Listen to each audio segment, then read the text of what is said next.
Today's podcast is presented by Podgo.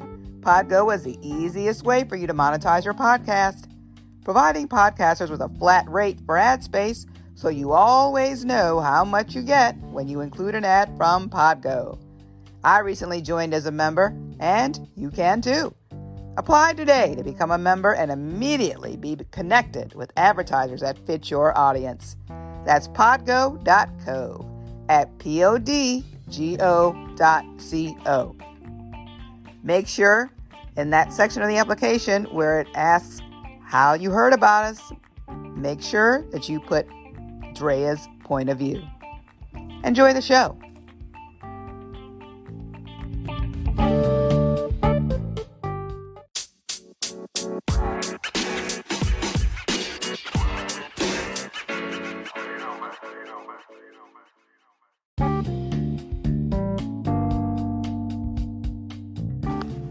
Greetings, my friends in podcast land, and thanks so much for tuning in to Drea's Point of View. I'm your hostess, Drea, and each week I'll be sharing topics that I feel passionate about in 10 minutes or less. Why?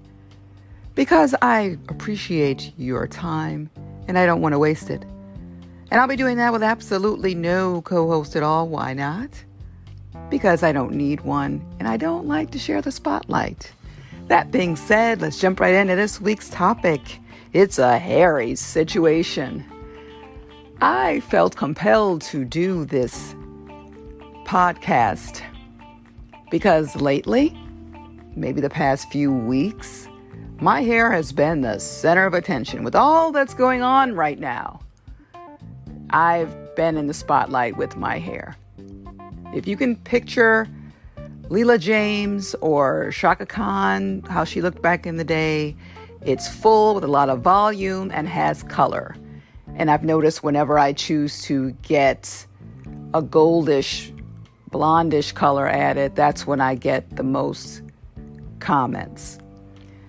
Instead of just saying you love someone's hair, they feel the need to question its validity, question the length, question. And it's like, that's, I can't tell you how annoying that is, but I've always been one since high school to add volume to my hair. My natural hair is very thin and it's soft, so it doesn't really hold much of a curl. So I choose to add length and or volume to it. In the movie Nappily Ever After, Sanaa Lathan, she goes through different stages of her hair after a breakup.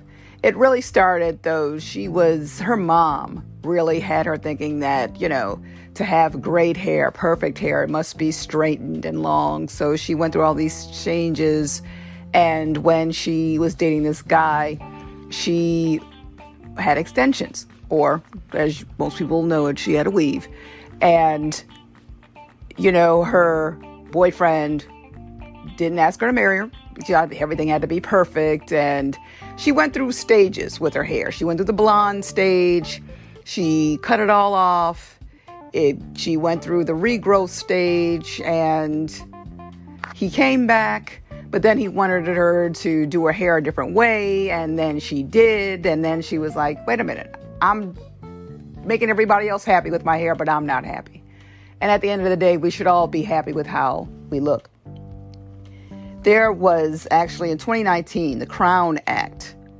It prohibited hair discrimination and denying employment because of our different hair textures. So far, it's only a law in like a handful of states. Yet people are just so fascinated by Black women's hair. It's like if it's any longer, if it goes to your shoulders, they're questioning it. And that's not cool.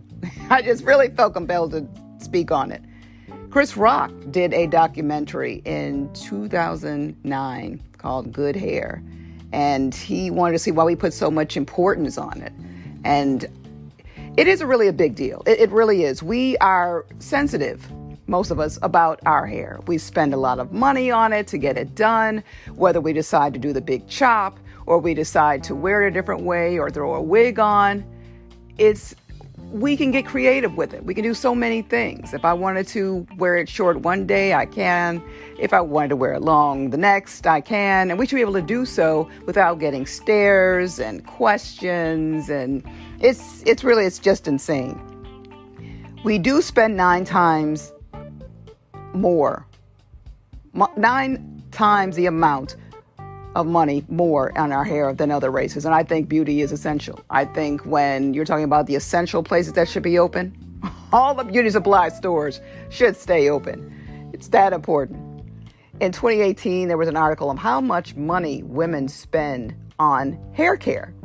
And it says the average woman will drop $55,000 in a lifetime.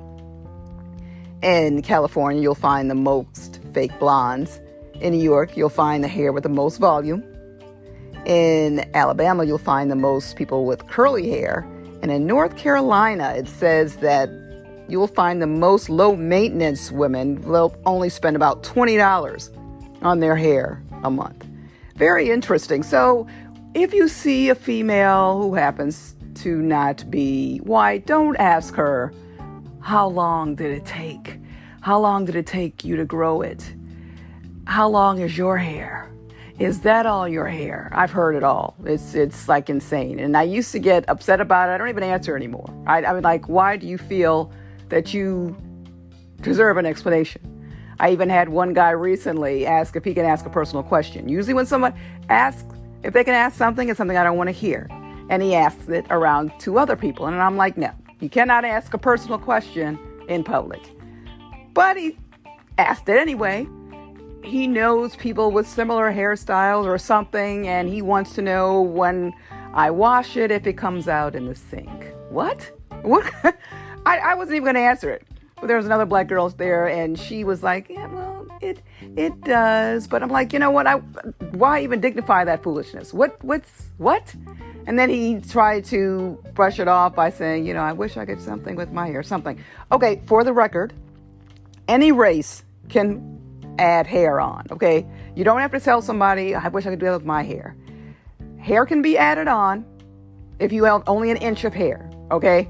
I tend to get mine done by Africans. They do the best job, in my opinion, as far as braiding goes. And they can braid any length of hair, any race of hair. Not everyone who wears extensions has self-esteem issues. Some of us do have hair. We just like to have more. So if you're not complimenting a person's hair, please don't say anything. Okay? Please. Just don't do it.